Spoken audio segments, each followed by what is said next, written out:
Here he comes.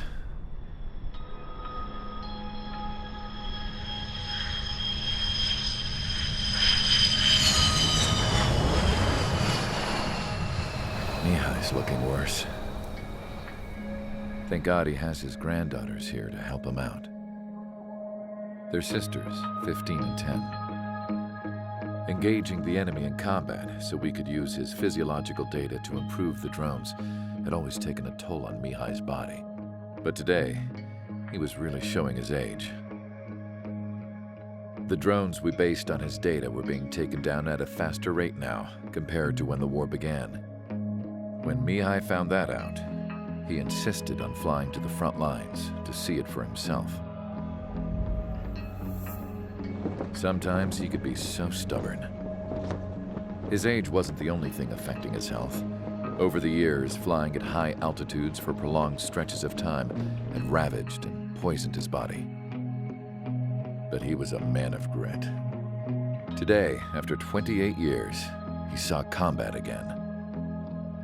If his flight suit still wasn't good enough to protect him, I can't imagine how many Gs he hit today during the battle. As a pilot, he exceeds all our expectations. It's going to take a bit more tweaking before our drones can match his skill.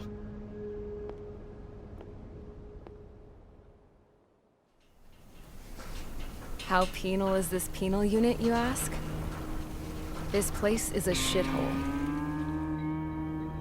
If you took the stink of all the corruption in the world, then corralled it all in one place, that would give you a pretty good idea of what the air smells like around here.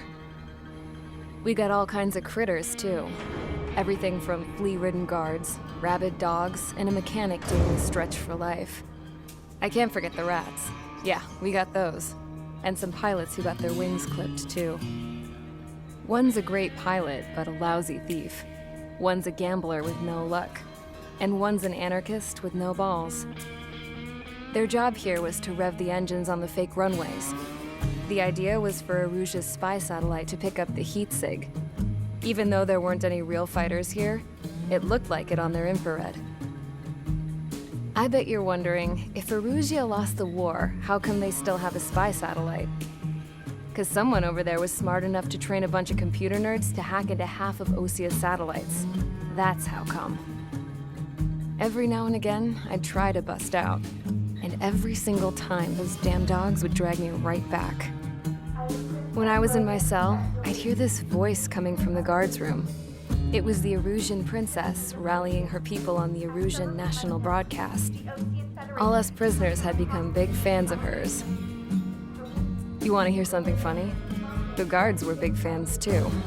I swear to God, every time she was on the air, they'd turn up the volume on the radio and sit there listening. I could see how someone like her could win the hearts and minds of soldiers and workers alike. When the princess said something, you could tell she meant every word. Lately, she'd been having more fun with her speeches, and that made her seem even more charming. You could say her charm was like a virus. Whenever she'd point out stuff that was wrong with Osia, the prisoners in here went nuts. Hell, if anyone knew how messed up Osia was, it was the prisoners.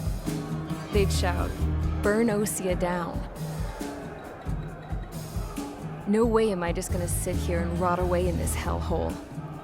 Dark blue. Instead of building fake-ass planes to trick Erusia, I'm gonna build one that'll really take off. You can count on that.